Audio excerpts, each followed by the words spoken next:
chanter les merveilles que le Seigneur a accomplies dans nos vies. Soyez toujours joyeux, priez sans cesse, rendez grâce en toutes choses, car c'est à votre égard la volonté de Dieu en Jésus-Christ. Amen. Amen. On va dire merci Jésus, merci pour ton œuvre dans nos vies, pour le pardon de nos péchés. Et on est dans la joie ce matin parce que nous t'appartenons, nous sommes enfants de Dieu.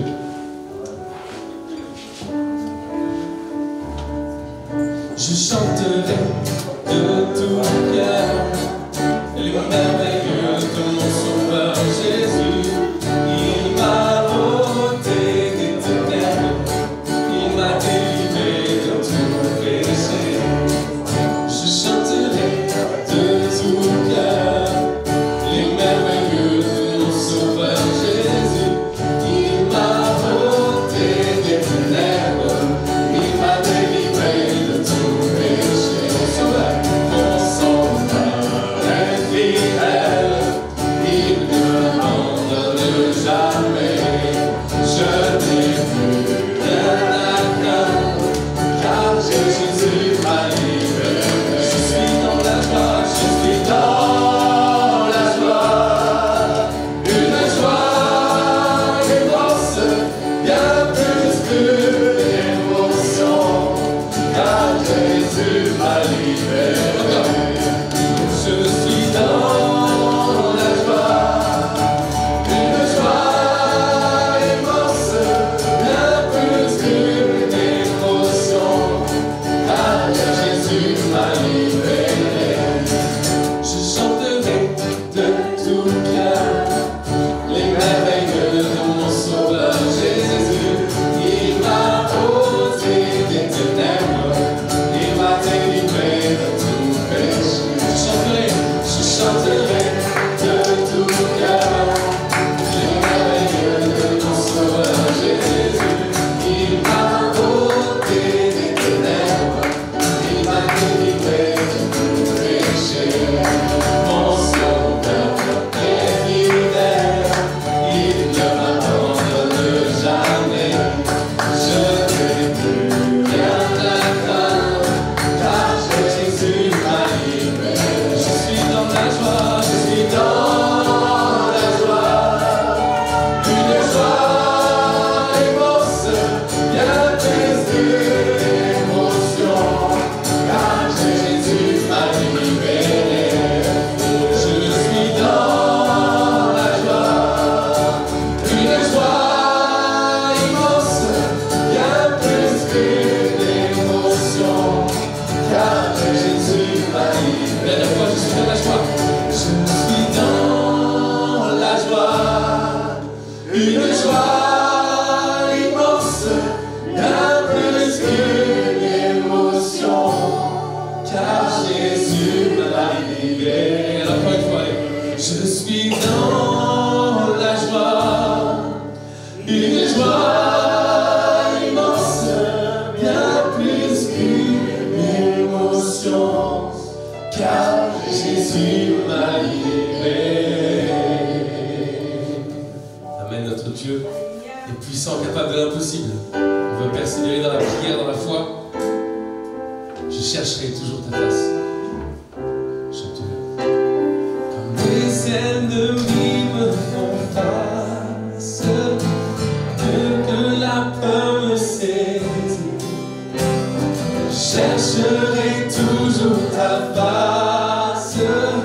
Je sais que tu peux agir. Je chante Alléluia.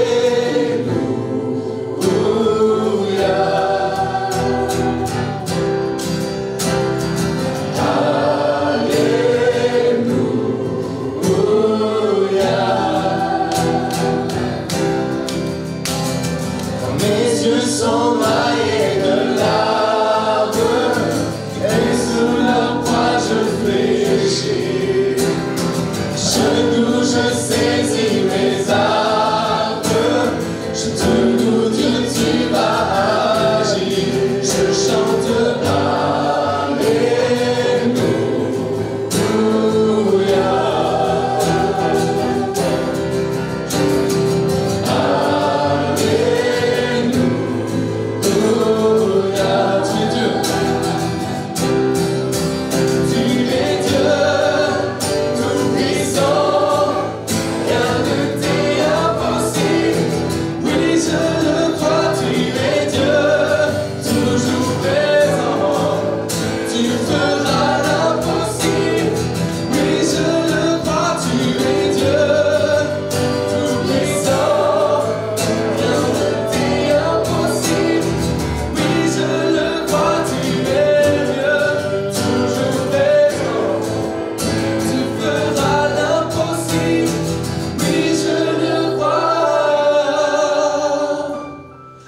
même si je ne le vois pas, et que ma prière s'épuise. Ma foi est en toi, mon chant est pour toi, je t'adorerai sans faiblir. Alléluia.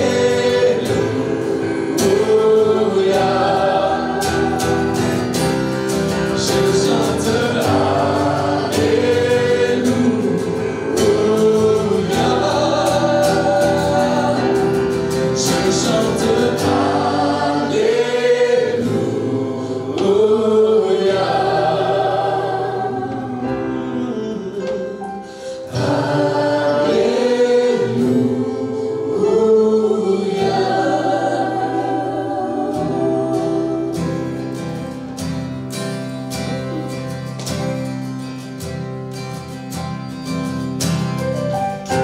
dans la gloire de ton ciel, tu es venu sur terre. Fils aimé du Dieu éternel, tes bras tu as ouverts. Ta grâce a bouleversé le cours de notre humanité. Nous crions ensemble, victoire, Christ est la lumière du monde, que sa gloire couvre la terre, puissance infinie qui libère, son nom est saint, il est saint, il est saint. Les fils et les filles, tous les fils et les filles du roi entonnons chaque jour un hymne de gloire et de joie, célébrant son amour. Les nations de la terre s'inclineront devant le Père. Chanterons ensemble, victoire, Christ est la lumière du monde, que sa gloire couvre la terre, puissance infinie qui libère, son nom est saint, il est saint, il est saint. Christ est la lumière du monde, que sa gloire couvre la terre, puissance infinie qui libère, son nom est saint, il est saint, il est saint. Christ est la lumière du monde, que sa gloire couvre la terre, puissance infinie qui libère, son nom est saint, il est saint, il est saint. Son nom est saint, il est saint, il est saint, saint, saint.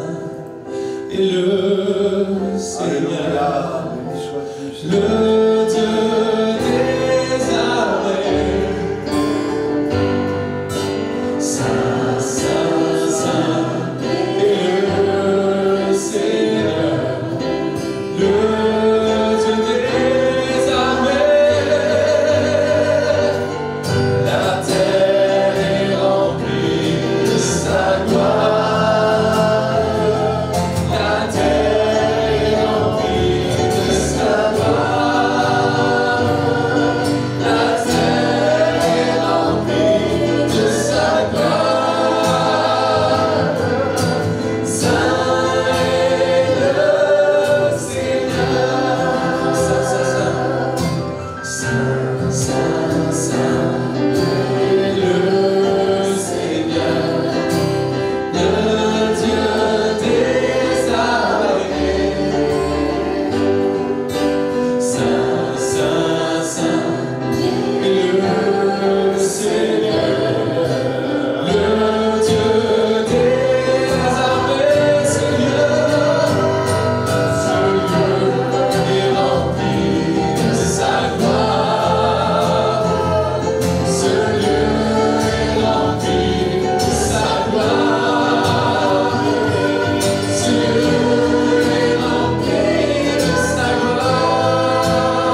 remplis-moi, inonde-moi de ta présence, remplis-moi, remplis-moi, inonde-moi de ta présence, remplis-moi, remplis-moi,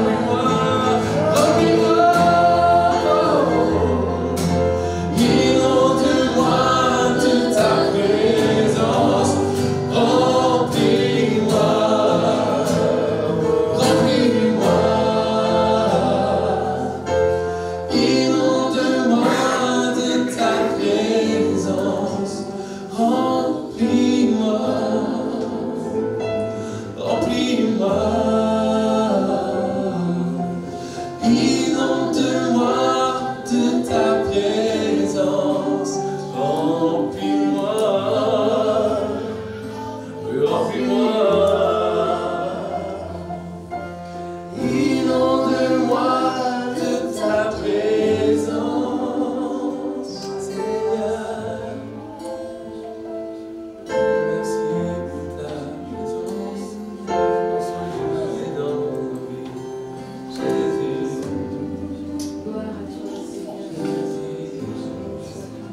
Amen. Gloire à Dieu. Bienvenue à tous. On est heureux de vous accueillir ce matin. Nous voulons penser à des familles qui sont parties en vacances, d'autres qui sont malades, que Dieu les bénisse.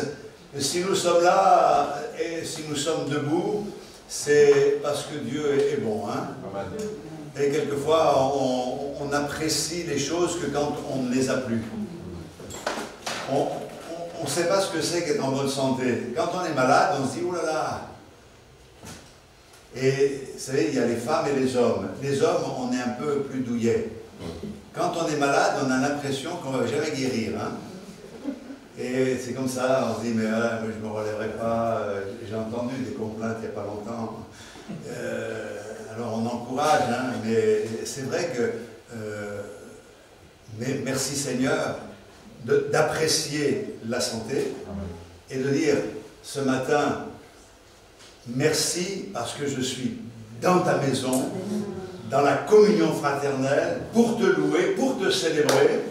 Et pourquoi chercher et nous plaindre de ce que nous n'avons pas et ne pas apprécier ce que nous avons? Vous ne croyez pas? Alors, ce matin, j'aimerais, parce que comme on arrive à la fin de l'année, il faut que mon exhortation corresponde aux besoins qui sont les nôtres. J'ai pensé qu'arrivant à la fin de l'année, nous devons les uns et les autres rentrer en nous-mêmes, prendre conscience de ce que nous sommes et avoir aussi une vision, un désir, nous projeter, prendre des bonnes résolutions, prendre aussi les bonnes décisions pour que l'avenir soit meilleur. Car même si nous apprécions ce que nous avons ce matin, nous pouvons dire comme l'apôtre Paul, je n'ai pas atteint le but. Si quelqu'un avait atteint le but, ici, on le saurait. Hein. Mais on a encore beaucoup de progrès à faire. Mais Paul disait, mais je cours dans cette vocation céleste. Je veux remporter le prix de cette vocation.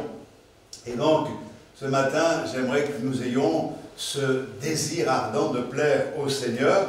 Alors, j'ai choisi un texte très connu dans Romains, au chapitre 5, verset 1. Nous lisons ce texte et je vous amènerai ensuite vers les comportements que nous devons adopter, peut-être nouveaux, parce que nous allons entrer dans une nouvelle année. Alors comme le Seigneur est là pour créer toutes choses nouvelles, c'est ce qu'il a prouvé dans nos vies, en faisant de nous de nouvelles créatures, de nouvelles créations, eh bien croyons que Dieu veut encore faire de belles choses dans nos cœurs. Romains chapitre 5. Étant donc justifiés par la foi, nous avons la paix avec Dieu par notre Seigneur Jésus-Christ, à qui nous devons d'avoir eu par la foi accès à cette grâce dans laquelle nous demeurons fermes et nous nous glorifions dans l'espérance de la gloire de Dieu. Écoutez la suite. Bien plus, nous nous glorifions même des afflictions, sachant que l'affliction produit la persévérance. La persévérance, la victoire dans l'épreuve, et cette victoire, l'espérance. Or, l'espérance ne trompe point, parce que l'amour de Dieu est répandu dans nos cœurs par le Saint-Esprit qui nous a été donné. Car lorsque nous étions encore sans force, Christ, au temps marqué, est mort pour des impies. Amen. Avant d'aller plus loin, retenons ceci. Dieu ne nous a pas aimés parce que nous étions aimables. Dieu n'a pas envoyé son Fils, Jésus, mourir à la croix parce que nous le valions. Il nous a aimés alors que nous étions ses ennemis. Et nous devons aujourd'hui réaliser que si le Seigneur nous a aimés alors que nous étions ses ennemis, à plus forte raison nous aime-t-il maintenant que nous sommes ses enfants. Il faut surmonter le doute et les accusations de l'ennemi qui cherche à nous faire croire des choses qui ne sont pas. Mais revenons à mon thème. J'ai souligné quelques paroles de Charles Swindoll, qui était un serviteur de Dieu réputé. Et il a dit ceci: plus je vis, plus je me rends compte de l'impact de mes actes sur ma vie.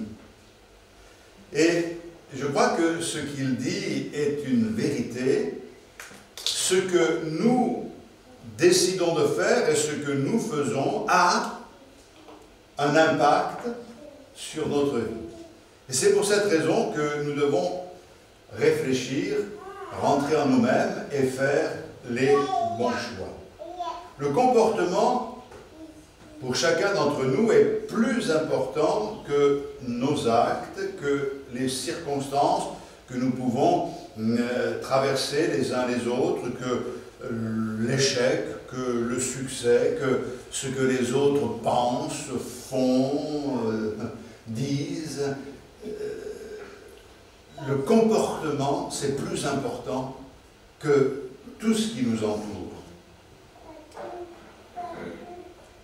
Il est important ce matin de réaliser que ce que nous devons chercher, c'est d'abord de plaire à Dieu et non pas de plaire aux hommes. Nous y revenons dans quelques instants.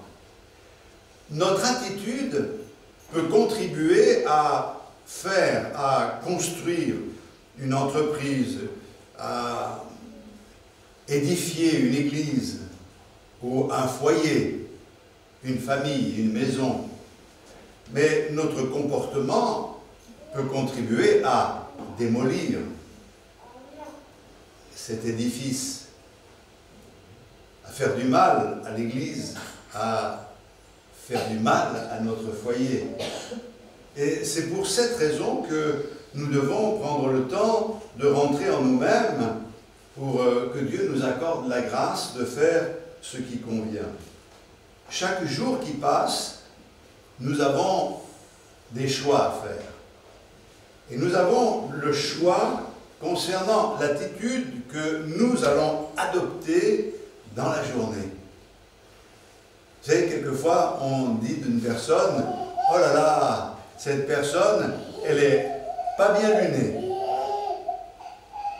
Et on dit, « Elle s'est levée du mauvais pied. » Parce qu'on voit que la personne qui s'est réveillée n'a pas le bon comportement, on la sent agacée. Ça arrive à tout le monde et on ne peut pas toujours expliquer le pourquoi. Il suffit de faire un rêve qui nous agace et le matin on est un peu agacé. Il suffit de beaucoup de choses comme cela. Mais, voyez-vous, je crois que le matin, nous qui sommes enfants de Dieu, devons prendre le temps de réfléchir et de nous poser la question: quelle attitude vais-je adopter ce matin, aujourd'hui?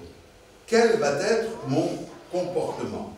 Vous ne pouvez pas changer le passé. Et vous ne pourrez pas éviter l'inévitable. Ça veut dire que on ne peut pas éviter ce qui va arriver. Dieu est au contrôle de toutes choses. Cependant, si je ne peux rien changer à mon passé, et si je ne peux pas éviter l'inévitable, une chose est certaine, je peux faire quelque chose. La seule chose finalement que je peux faire, c'est de choisir d'avoir un bon comportement. Je suis convaincu que 10% de ce que je suis est la conséquence de ce qui m'arrive. Mais 90% de ce que je suis est le résultat de mes choix. Les gens peuvent vivre dans le même contexte, avoir les mêmes opportunités et avoir des vies complètement différentes. Pourquoi? Parce qu'ils choisissent à un moment donné d'être différents. Nous sommes responsables de tous nos actes. Nous sommes responsables de nos attitudes. Et quelqu'un a dit, ce n'est pas ce qui nous arrive qui est important, c'est la façon dont nous répondons à ce qui nous arrive. Ce qui compte n'est pas ce que la vie apporte, mais ce que nous apportons à la vie.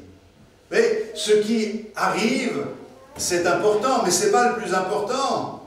C'est la façon dont nous répondons à ce qui arrive. Nous pouvons soit être en colère, révolter, soit faire les mauvais choix, soit vraiment avoir le mauvais comportement, ou alors le bon comportement. Regardez, dans la parole de Dieu, il y a des exemples. Quand Lot et Abraham ont dû faire des choix à cause de leurs bergers qui s'étaient disputés, eh bien, ils étaient face aux mêmes circonstances, mais ils n'ont pas eu la même attitude. L'un a choisi de faire le choix de la facilité, l'autre s'est confié dans le Seigneur, mais nous savons que Abraham avait raison. Quand on lit dans l'histoire de Job, Job était malade, mais avec son épouse, ils ont vécu des heures sombres, ils ont perdu des enfants, ils ont perdu leur richesse, et ce n'était pas uniquement Job qui affrontait l'épreuve, mais sa femme aussi. Mais elle dit à son mari, maudit Dieu et meurt. Mais lui, il dit, l'Éternel a donné, l'Éternel a repris, que le nom de l'Éternel soit béni. Je crois qu'il est important de voir que les mêmes circonstances peuvent engendrer des comportements différents. Et beaucoup de gens qui ont des facilités, qui viennent de milieux aisés, n'ont jamais dépassé la médiocrité dans la vie.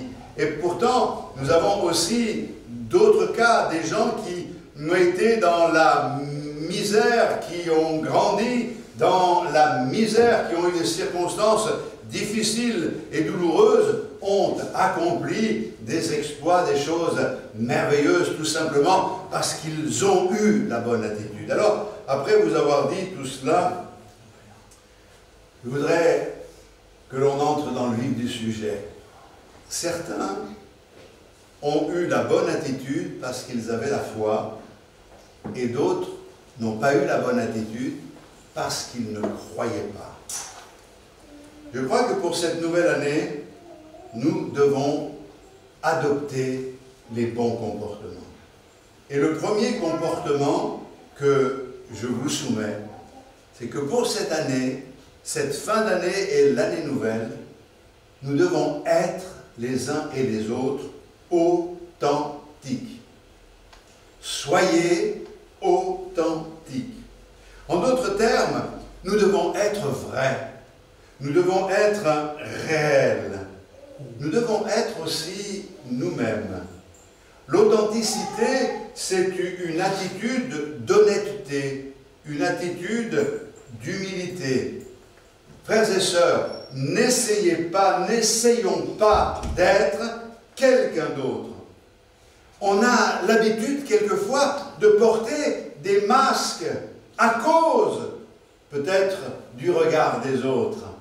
Mais devant le Seigneur, cela n'a aucune valeur. Soyez la même personne, en public et en privé. C'est vrai que certains vivent une double vie parce qu'ils ne sont pas authentiques. Et ce qu'ils sont en public, ils ne le sont pas en privé.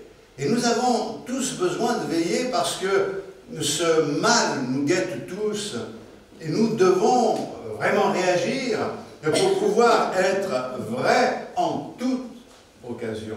Bien sûr, il ne s'agit pas de s'attendre à être constant dans le sens d'être toujours là. Il y en a, ils sont béats, toujours parce qu'ils se forcent à l'être.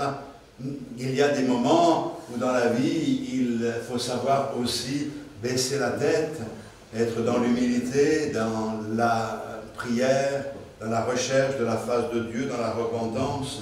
Mais, voyez-vous, il serait plus avantageux pour certaines personnes d'arrêter de jouer la comédie et de pouvoir un peu laisser paraître qu'ils ont besoin de l'aide des autres, car c'est comme cela qu'ils pourront profiter de cette aide, au moins en sachant que telle personne, tel frère, telle sœur a besoin. Nous pourrons, les uns et les autres, la soutenir, les soutenir dans la prière, dans le combat, dans la recherche de la face de Dieu. Et il est facile de cacher des parties secrètes de notre vie aux autres. Mais voyez-vous, plus nous cachons des parties de notre vie aux autres, et plus nous devenons hypocrites. Notre comportement et notre vie devient dysfonctionnel. C'est l'expérience de David dans le psaume 32. Vous connaissez ce psaume, il est vraiment extraordinaire.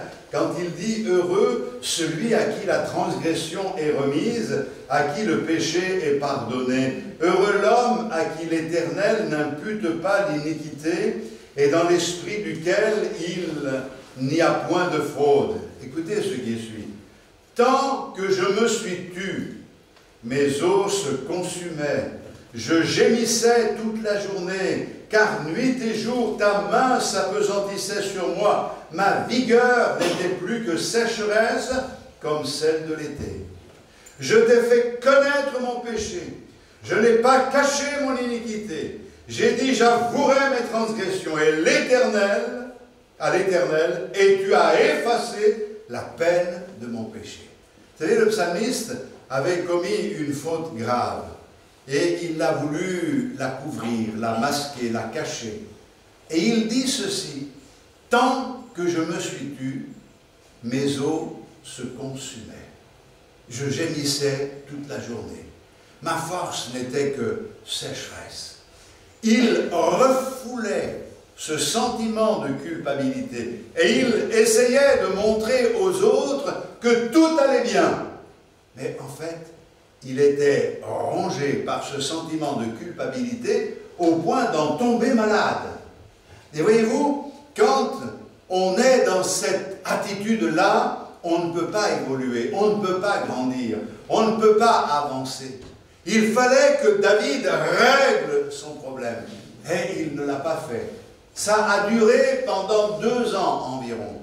Vous imaginez pendant 2 ans, cet homme être rongé par la culpabilité, il refoulait, il ne voulait pas y penser, il rejetait ce sentiment. Il avait perdu le sommeil, il était troublé par ce qu'il avait vécu. Et parce qu'il refoulait ce sentiment de culpabilité, il était obligé de porter des masques. Il en portait lui-même, car il ne voulait pas y penser. Quand il se regardait dans la glace, il évitait de penser à ce qui lui faisait mal. Mais un jour, la Bible dit, « Je t'ai fait connaître mon péché. Je n'ai pas caché mon iniquité. J'ai été vrai avec toi, Seigneur. Je t'ai montré ce qui n'allait pas dans ma vie. Non pas que Dieu ne le voyait pas, Mais voyez-vous, il y a une différence entre le fait que Dieu voit tout et le fait que nous ne lui cachons rien. C'est différent. Or, il a ouvert son cœur. Et au moment où il a ouvert son cœur, alors le Seigneur nous dit que le Seigneur a effacé la peine de son péché. Il a enlevé ça et effacé sa transgression. Moi, je bénis Dieu pour cette grâce extraordinaire que nous avons de pouvoir obtenir la réparation par l'œuvre du Saint-Esprit dans notre vie. Mes frères et sœurs, il ne s'agit pas d'étaler notre vie privée. Si certains cherchent à connaître votre vie privée, remettez-le en place, car il n'y a que le Seigneur qui doit connaître notre vie privée. On a besoin à certains moments d'en parler à quelqu'un de confiance, que Dieu place sur votre route, quelqu'un de confiance, pour pouvoir exposer votre problème, mais n'étalez pas votre vie privée. Certains aiment bien parler aujourd'hui avec les réseaux sociaux. On sait quand les gens se lèvent, si ils n'ont pas eu le temps de se raser, si ils ont pris un bain ou s'ils sont allés chez le coiffeur. Mais des trucs vraiment comme... C'est quoi cet étalage? C'est un petit peu comme si on ouvrait nos maisons, on mettait justement au lieu des murs et des volets, on mettait des fenêtres et des grandes baies vitrées pour que tout le monde voit l'intimité de notre vie. Ce n'est pas ce que le Seigneur veut. Mais par contre, si on trouve quelqu'un de confiance pour parler, parce qu'à un moment donné, on a besoin d'une guérison, d'une délivrance, d'un soutien, ça c'est bon. Mais avant toute chose, n'oublions pas que le Seigneur, lui, est notre conseiller, c'est lui, notre médecin, c'est vers lui que nous devons nous tourner. Alors, soyons vrais, soyons authentiques, sans étaler tous les détails de notre vie. Nous voulons être vrais avec les autres. N'essayons pas de paraître ce que nous ne sommes pas, car ça ne sert à rien. Le fait de porter des masques, eh bien, n'empêche pas la souffrance et au contraire l'accentue, parce qu'en voulant jouer la comédie, eh bien, nous ne sommes pas authentiques et nous ne pouvons pas nous épanouir dans le Seigneur. La Bible nous explique que nous avons des progrès à faire et nous explique le comportement que nous devons avoir dans la maison de Dieu. Dans 1 Corinthiens au chapitre 13, il est dit ceci au verset 12, « Aujourd'hui, nous voyons au moyen d'un miroir d'une manière obscure, mais alors nous verrons face à face. Aujourd'hui, je connais en partie, mais alors je connaîtrai comme j'ai été connu. Maintenant donc, ces trois choses demeurent, la foi, l'espérance, l'amour, mais la plus grande de ces choses, c'est l'amour. » Vous savez, dans 1 Corinthiens 13, l'apôtre Paul parle sur l'amour et il explique ce qu'est le véritable amour. Et il nous montre de quel amour nous devons aimer. Nous devons aimer de l'amour du Seigneur. Alors, bien sûr, je n'ai pas le temps ce matin de développer ce point, mais que dit l'Écriture? Eh bien, l'amour est patient, il est plein de bonté, il n'est pas envieux, il ne se vante point, il ne s'enfle point d'orgueil, il ne fait rien de malhonnête, il ne cherche point son intérêt, il ne s'irrite point, il ne soupçonne point le mal, il ne se réjouit pas de l'injustice, mais il se réjouit de la vérité. Il excuse tout, il croit tout, il espère tout, il supporte tout. L'amour ne périt jamais. Et la Bible nous dit que si nous accomplissons l'œuvre de Dieu, et quand bien même nous irions jusqu'à donner notre vie pour les autres, s'il n'y a pas d'amour, c'est du bruit. Ça ne sert à rien. Aux yeux de Dieu, ça n'a pas de valeur. Je crois que quand quelqu'un réalise que dans la maison de Dieu règne cet amour et que la confiance naît dans son cœur et que cette personne vient vous trouver pour vous dire, voilà, j'ai besoin de tes prières, j'ai besoin de ton soutien. J'imagine une église vraiment sans ce côté hypocrite, sans ces aspects qui n'ont rien à voir avec la vie chrétienne, où on a la liberté de pouvoir demander l'aide des autres. Mais je pense que quand quelqu'un nous ouvre son cœur, nous ne pouvons qu'être honorés de la confiance que cette personne peut nous faire. Et je crois que nous ne devons pas trahir cette confiance. Nous devons garder pour nous ce que cette personne a pu nous confier, mais en même temps prendre le temps de prier pour que Dieu soit glorifié dans sa vie. Aujourd'hui, nous sommes réunis dans la communion fraternelle pour nous encourager mutuellement. Et nous sommes là, chacun à sa place, pour que chacun puisse savoir qu'il n'est pas seul dans le combat qu'il mène. Mes frères et sœurs, nous devons être authentiques. Ça ne sert à rien de tricher. Nous avons tous des faiblesses, nous avons tous des combats, nous avons tous des luttes. Et nous avons tous besoin des autres dans la prière. Nous avons tous besoin de la grâce de Dieu. Et c'est pour cette raison que l'apôtre Paul pouvait dire que celui qui est debout prenne garde de ne pas tomber. Et il disait, si je suis ce que je suis, c'est uniquement par la grâce de Dieu. Alors, je prends cette résolution. Je veux être vrai. Allez, arrêtons, jetons les masques. Nous ne nous présenterons pas devant le Seigneur avec des masques en jouant la comédie, mais notre vie est révélée à la lumière. Lorsque nous nous présenterons devant le Seigneur, son regard va pénétrer les profondeurs de notre cœur, traverser, transpercer nos vies. Mais déjà, c'est une réalité. Laissons le Seigneur porter un regard sur nous. Et puis, le deuxième comportement que je vous soumets pour cette nouvelle année, c'est que nous devons adopter une attitude positive.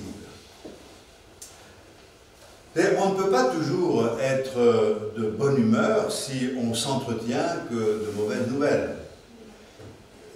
C'est une réalité. Si nous n'arrêtons pas de parler de tout ce qui ne va pas dans ce monde, c'est difficile d'être de bonne humeur. Si on est concentré par la fin du monde, par toutes ces choses épouvantables qui arrivent et qui vont arriver, alors ça ne va pas aller. Si nous n'avons pas l'amour pour les âmes qui sont dans ce monde, quelles que soient leurs origines, nous aurons du mal à être dans la paix dans ce monde et surtout à trouver la force pour aller leur annoncer le message de l'Évangile. Je crois qu'il ne faut pas oublier la puissance de Dieu qui est avec nous, frères et sœurs.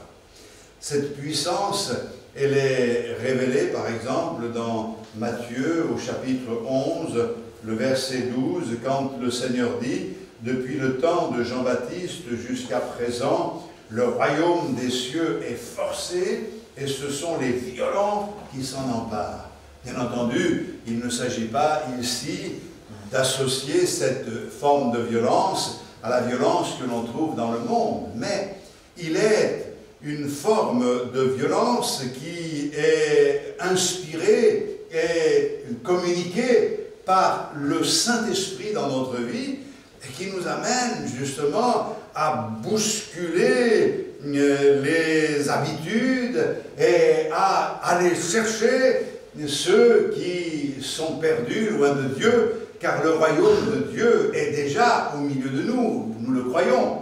Jésus dit, le royaume de Dieu ne vient pas de manière à frapper les regards. On ne dira pas, il est ici ou il est là. Mais le royaume de Dieu est au milieu de vous. Et le texte dit même, est au-dedans de vous. Oui, le Seigneur est venu établir son royaume dans nos cœurs.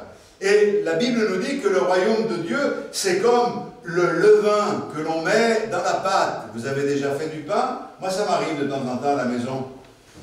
J'aime bien, je dis Angile, je vais faire du pain. Et donc, là, ces derniers temps, je me suis mis à faire la baguette française, à essayer de trouver comment faire la baguette française. C'est intéressant. Donc, on met du levain, et puis on prend la pâte et on la laisse reposer. et vous n'avez rien à faire, bon, la pâte, elle lève. Elle lève. Et c'est quand même extraordinaire la comparaison que fait le Seigneur, parce que le levain fait que la pâte travaille en secret. Bien sûr, le levain dans la parole de Dieu, c'est avant tout le symbole du mal, du péché, de l'hypocrisie. Mais dans ce cas-là, le royaume de Dieu, le levain, c'est le symbole de quelque chose qui travaille, même si on n'apporte aucun effort. Et la Bible nous dit, c'est également comme des graines qui ont été semées. Vous semez des graines dans la terre et vous attendez que ça pousse.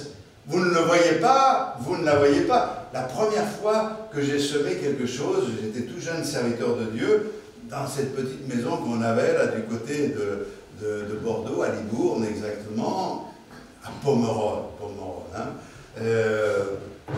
Il y avait peut-être 10 mètres carrés, même pas. On a voulu mettre de la pelouse. Alors j'ai préparé le sol et j'ai semé la pelouse. Et puis, premier jour, deuxième jour, au bout de 3 jours, j'allais dans un certain endroit, puis j'ai gratté un peu, je dis qu'est-ce qui se passe? Ben, il n'y avait rien qui se passait. Je me dis, bon, peut-être que les graines ne sont pas bonnes, ou je ne sais pas quoi. Et puis, c'est l'impatience. On a l'impression qu'il faut que ça pousse d'un coup comme ça, hein, c'est pas vrai? Mais c'est pas comme ça que ça se passe. Il faut des fois un peu de temps avant de voir le résultat. Mais chose extraordinaire, au bout d'un certain temps, une quinzaine de jours, je ne sais plus exactement, eh bien, il y avait déjà de la pelouse, sauf à l'endroit où j'ai gratté. Je crois qu'il y a une réalité. On ne peut pas arrêter le royaume de Dieu. On ne peut pas arrêter le royaume de Dieu, pas plus qu'on ne peut pas arrêter les marées, que l'on ne peut pas arrêter le lever du soleil. Vous ne pouvez pas un jour dire, voilà, tous les hommes, on va essayer de se mettre ensemble, on va freiner la rotation de la Terre. On ne peut pas. Et bien de la même manière, on ne peut pas empêcher le royaume de Dieu d'avancer. Et nous voulons les uns et les autres comprendre ce qui est écrit dans le texte. Nous, justement, le texte que nous avons lu nous montre que nous nous glorifions dans l'espérance de la gloire de Dieu. Et même, nous nous glorifions dans l'affliction parce que, justement, nous avons cette espérance. Et l'affliction va produire en nous la persévérance jusqu'à obtenir la bénédiction. Vous savez, l'espérance, c'est une attente qui va rendre notre vie bonne. Car dans l'attente, nous pouvons accepter notre présent à cause de l'espérance. Nous acceptons le présent car nous savons que ça ne va pas durer éternellement. C'est un moment difficile, c'est un temps pénible, mais nous allons avoir la victoire. Puisque le Seigneur le dit dans sa parole. J'adopte donc pour cette année une attitude positive. Je sais que le Seigneur a promis qu'il ne nous abandonnerait pas, qu'il ne nous laisserait pas tomber. Donc, s'il l'a promis, je le crois de tout mon cœur et cela va m'aider. L'espérance voyage au milieu des joies, au milieu des douleurs, au milieu des joies, mais aussi de la tristesse. Et le Seigneur nous accompagne chaque jour. Je voudrais y revenir dans un petit instant, mais je crois que ce matin, les uns et les autres, nous devons réfléchir et penser, soit dans les circonstances que je traverse, je sombre, je chute, je me révolte, je m'attriste, soit alors, je crois. Je fais confiance au Seigneur. Amen. Et parce que je fais confiance au Seigneur, j'ai dans mon cœur une espérance. Et que dit le texte? L'espérance ne trompe point, car l'amour de Dieu est répandu dans nos cœurs par le Saint-Esprit. Dans l'enfer de Dante, ce n'est pas forcément une référence, mais je le souligne, il est écrit à l'entrée de l'enfer, « Abandonnez l'espoir, vous tous qui entrez ici. » On peut comprendre ça? Que à l'entrée de l'enfer, il est écrit « Abandonnez l'espoir, vous qui entrez ici ». Parce que finalement, ne pas avoir d'espérance, c'est l'enfer. Ne pas avoir d'espoir, ce n'est pas vivre, puisque c'est l'espoir qui fait vivre. C'est l'espérance qui nous tient debout. Frères et sœurs, je le disais dernièrement dans une réunion, l'apôtre Paul lui-même expliquait que s'il n'y avait pas dans son cœur cette espérance, si nous n'avions pas cette espérance, nous, enfants de Dieu, nous serions les plus malheureux des hommes. Parce que nous aurions construit notre vie sur du vent. Mais il dit, cette espérance, elle est vivante, elle est réelle. Amen. Et le Seigneur est là pour nous encourager. Nous avons une espérance. Et cette espérance, nous devons la chérir. Je crois que le Seigneur est venu afin que les siens soient dans la joie, que sa joie soit en eux et que leur joie soit parfaite. Il est venu pour nous accorder cette joie. Mais quand le Seigneur, dans l'évangile de Jean, chapitre 15, dit à ses disciples, « Je veux que ma joie soit en vous, afin que votre joie soit parfaite. » Eh bien, c'est avant de donner sa vie à la croix du Calvaire, c'est-à-dire qu'il allait affronter l'épreuve, et il dit, je vous donne ma joie. Comment peut-il être dans la joie en sachant qu'il va mourir? Eh bien, parce qu'il est une joie que rien ne peut enlever dans le cœur de celui qui est dans l'espérance. C'est cette joie de savoir que l'épreuve dure un temps, mais la gloire dure pour l'éternité. Mes frères et sœurs, nous avons dans notre cœur une espérance. Elle est vivante. Et nous pouvons dire, Seigneur, malgré les difficultés, malgré les épreuves, malgré les douleurs, il y a dans mon cœur une joie que rien ne peut détruire. C'est la joie de savoir en qui j'ai cru. Alléluia. Je crois que, comme le dit le proverbe, un cœur joyeux est un bon remède. Moi, je crois que avoir une attitude positive, un cœur joyeux, c'est mieux que tous les médicaments. Ça aide beaucoup. Je ne suis pas en train de dire ceux qui ont un traitement ne prenez pas de traitement, c'est pas ce que je suis en train de dire, mais le meilleur des traitements, c'est de pouvoir se positionner dans la foi et de pouvoir dire, Seigneur, en toi je place toute ma confiance. C'est pour cette raison que j'arrive à la dernière, pour conclure, la dernière position. Je dis, non seulement, Seigneur, je veux prendre la décision d'être positif, de m'appuyer sur toi, de te faire confiance. Mais en plus de cela, Seigneur, ce que je veux, en étant authentique, c'est réaliser que tu es présent dans ma vie à chaque moment, à chaque instant. Parce que ce qui ressort de ce texte que nous avons lu, c'est que le Seigneur est avec nous. Et frères et sœurs, je trouve que ça, c'est extraordinaire. La plus belle des choses, c'est de savoir que le Seigneur est à nos côtés. On est en train de faire une étude le mercredi soir sur le retour de Jésus, les événements. Alors, c'est bien de pouvoir étudier toutes ces choses parce que toute la Bible doit être expliquée, doit être prêchée, et nous ne devons pas nous contenter seulement de quelques éléments. Mais nous savons aujourd'hui que Jésus va revenir. Est-ce que vous le croyez, vous? Ben, moi j'y crois. Il va revenir. Je ne sais pas quand. Ça peut être aujourd'hui, ça peut être plus longtemps, mais il va revenir. Mais j'ai une nouvelle encore plus grande que celle-là. C'est que si j'attends le retour de Jésus, en fait, la plus grande nouvelle que celle-là, c'est qu'il est déjà ici. Et ça, on a tendance à l'oublier. Il va revenir me chercher, mais en attendant, il est ici. Il est ici dans ce lieu. Il est présent dans ma vie. Il m'accompagne chaque jour. Je suis avec vous tous les jours jusqu'à la fin du monde. Or, la fin du monde, ce n'est pas pour demain. Nous savons que nous pouvons compter sur lui. Nous avons de la marge. Il a fait cette promesse.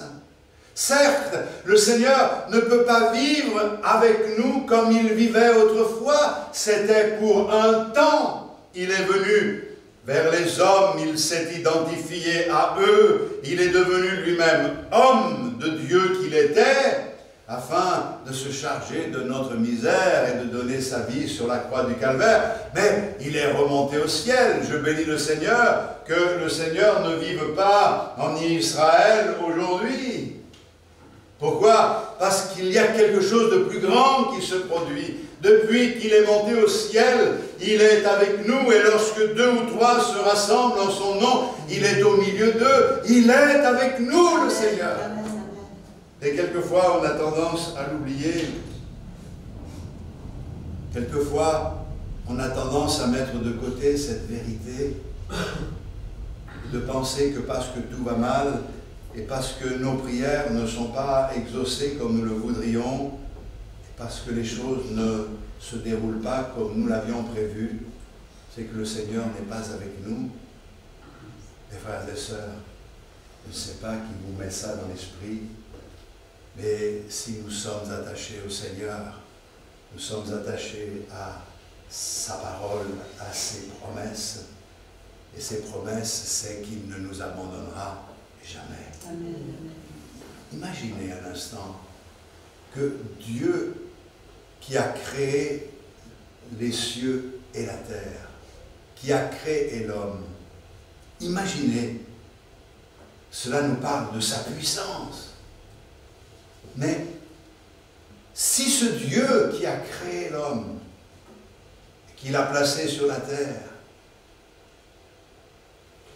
reste dans son ciel, et ne s'occupe pas de l'homme qu'il a créé, et qui a tellement besoin de lui, où est son amour?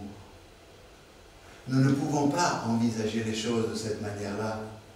Nous ne pouvons pas imaginer que le Seigneur nous a créés et ensuite s'occupe de ses affaires et pas de nous. Nous avons tellement besoin de lui. Il nous a créés avec l'intention de nous assister, de s'occuper de nous, de prendre soin de nous. Nous le voulons ou nous ne le voulons pas, quoi qu'il en soit, le soleil brille sur les bons comme sur les méchants. Mais une chose est certaine, c'est que si nous le croyons, alors nous avons dans notre cœur une espérance vivante et formidable. Notre Seigneur nous soutient, nous garde, nous tient debout. Alléluia. Je crois que nous ne sommes pas joyeux dans la vie et donc reconnaissants. C'est-à-dire, ce n'est pas parce que j'ai des circonstances de me réjouir que je suis reconnaissant, mais le contraire. Je suis reconnaissant, quoi qu'il arrive. Et c'est pour cette raison que je suis joyeux. Mes frères et sœurs, notre foi doit s'exercer dans les moments les plus difficiles. Si nous sommes des chrétiens uniquement des bons jours, alors nous ne sommes pas dans la foi. Car la foi, c'est ne pas voir, mais continuer à croire. Alors pour cette nouvelle année, je veux placer toute ma confiance dans le Seigneur. Je veux croire que ce qui paraît impossible va devenir possible. Je veux croire que Dieu va sauver les nôtres, les membres de nos familles en premier. Je veux croire de tout mon cœur que sa gloire va se manifester dans notre vie pour que nous puissions accomplir les œuvres qu'il a préparées d'avance afin que nous les pratiquions. À lui soit toute la gloire. Alléluia. Je veux croire aussi que toutes les personnes qui vivent dans ce monde, elles vivent par la volonté de Dieu. Est-ce que vous y pensez un peu? Des fois, on est devenu indifférent par rapport à des gens, bon, peu importe qui se perdent pas, mais toutes ces personnes-là, Dieu les a créées. Et nous n'avons pas le droit de dire comme les disciples, renvoie la foule parce qu'il se fait tard. Le Seigneur va leur dire, ils n'ont pas à s'en aller, c'est à vous de les nourrir. Je crois que notre responsabilité, c'est de prendre conscience que tous ces gens qui nous entourent, Dieu les a créés, Dieu a voulu qu'ils soient là, c'est sa volonté. On ne sait pas comment s'y prendre, on ne sait pas comment faire, on ne sait pas même, on se demande si c'est possible que ces cœurs changent, mais au fond de nous, il y a une voix qui retentit et qui nous rappelle que nous sommes là par la grâce de Dieu, résultat d'un miracle. Et que Dieu accomplit des miracles encore aujourd'hui et qu'il est capable de faire de magnifiques choses dans le cœur de ceux qui nous entourent. Maintenant, je voudrais quand même être clair. Je veux avoir une attitude positive. Mais je ne suis pas en train de vous dire, ayez une attitude positive et vous allez voir, tout va être beau, tout va vous sourire, tout va être simple. Certains chrétiens ont vécu des choses horribles, terribles, alors qu'ils étaient dans la foi. Et alors que je méditais pour nous ce matin, je lisais une partie d'un article intéressant sur ce qui s'est passé dans les camps de concentration. Vous savez, j'ai eu en main l'une des prières les plus puissantes, les plus émouvantes qui soit au sein de la souffrance. Et cette prière a été révélée dans les horreurs du camp de concentration de Ravensbrück. Ce camp de concentration, c'était un camp de concentration spécialisé pour les femmes. Et il y avait dans ce camp 90 000 femmes et enfants qui ont péri. Corrie ten Boom a été emprisonnée. Elle a vu sa propre sœur mourir dans ses bras à cause de la barbarie des nazis. Et la prière dont je parle a été trouvée dans les vêtements d'un enfant qui est mort dans ce camp de concentration. Je voudrais vous la lire pour que vous compreniez la foi de certaines personnes. Ô Seigneur, souviens-toi non seulement des hommes et des femmes de bonne volonté, mais souviens-toi aussi de ceux de mauvaise volonté. Mais ne te souviens pas de toutes les souffrances qu'ils nous ont infligées. Souviens-toi plutôt des fruits que nous avons portés à cause de ces souffrances. Notre communion fraternelle, notre loyauté les uns envers les autres, notre humilité, notre courage, notre générosité, la grandeur d'âme qui nous a fait grandir dans ce trouble. Quand nos persécuteurs viendront pour être jugés par toi, que tous ces fruits que nous avons portés soient leur pardon.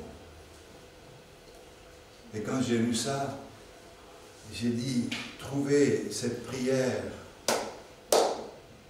auprès d'un corps d'enfant qui est mort à cause de la barbarie, et de voir que ceux qui ont écrit cette prière l'ont vécue, n'avaient pas dans le cœur de la haine, du ressentiment, mais ont vu dans leur souffrance se développer une beauté d'âme qu'ils n'auraient jamais eu sans connaître cette souffrance. Non pas que ces choses soient acceptables, mais ce qui s'est passé hier se passe aujourd'hui. Nous ne savons pas ce qui nous attend demain, mais nous savons une chose, c'est que le Seigneur est avec nous, quelles que soient les circonstances que nous traversons. Et nous pouvons dire, Seigneur, je veux avoir la bonne attitude. celle qui te glorifie, celle qui t'élève. Seigneur, je ne sais pas ce qui m'attend demain, mais je sais au moins une chose, c'est que tu es avec moi chaque jour, tous les jours. Alors, oui, on se glorifie de l'espérance que l'on a dans le Seigneur, mais bien plus, on se glorifie des afflictions, sachant que l'affliction produit la persévérance, et la persévérance, la victoire. Mais la victoire, l'espérance, et l'espérance ne trompe pas, car l'amour de Dieu est répandu dans nos cœurs par le Saint-Esprit. Laissons-nous remplir ce matin. Prenons les bonnes résolutions pour plaire à notre Seigneur. Amen. Merci Seigneur de nous permettre de nous épanouir en toi. Et avant de prendre la Sainte Seine tous ensemble, bien ce matin, nous voulons considérer nos voies. Oh, que de progrès ai-je besoin encore de faire, Seigneur, que de victoire ai-je besoin de remporter. Toujours est-il, je veux te glorifier et je veux te louer non seulement avec des mots qui sortent de ma bouche, mais je veux te glorifier par ma vie en étant ce que tu attends que je sois, intègre, vrai, droit, honnête. Seigneur, je veux abandonner le péché, la misère, et je veux adopter le bon comportement. Tu m'en donnes la force, car tu as tout accompli, et ta victoire est certaine. Alors, en faisant le point dans ma vie, je veux te demander pardon pour tout ce que je n'ai pas été, mais je veux espérer et saisir par la foi tout ce que tu mets à ma disposition, car tu es venu pour faire de nous des créatures nouvelles, non pas pour que nous nous installions dans la routine, mais pour que nous marchions de progrès en progrès, de victoire en victoire, de triomphe en triomphe. Alors bénis mes frères et sœurs, bénis ce groupe que nous formons, bénis les autres qui ont besoin de ta grâce, partout où ta parole est prêchée, donne à tes enfants de réaliser l'importance des temps dans lesquels nous sommes. Oui, nous attendons ton retour et tout nous dit que tu reviens bientôt. Mais Seigneur, nous ne vivons pas dans l'avenir, nous vivons dans le présent et nous nous réjouissons surtout ce matin du fait que tu es au milieu de nous. Tu es présent dans ce lieu et je te loue pour cela, Seigneur. Tu es présent dans nos vies et tu nous accompagnes. Accorde cette victoire à chacun et renouvelle ta paix dans les cœurs. Au nom de Jésus, notre Sauveur. Amen. Alléluia. Gloire à Dieu.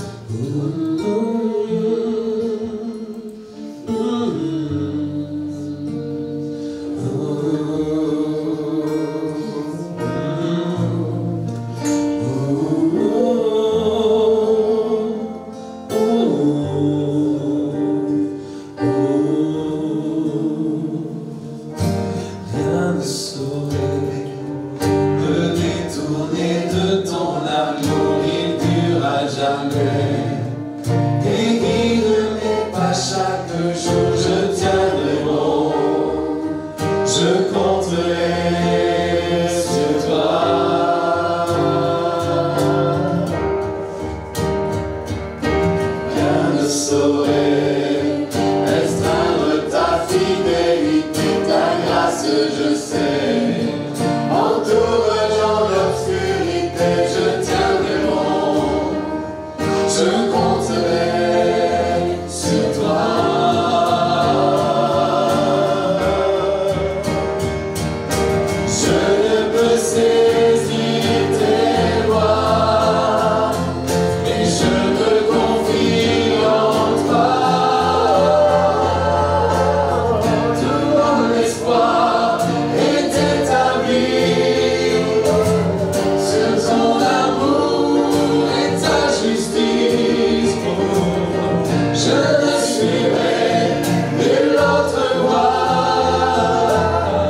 je me confie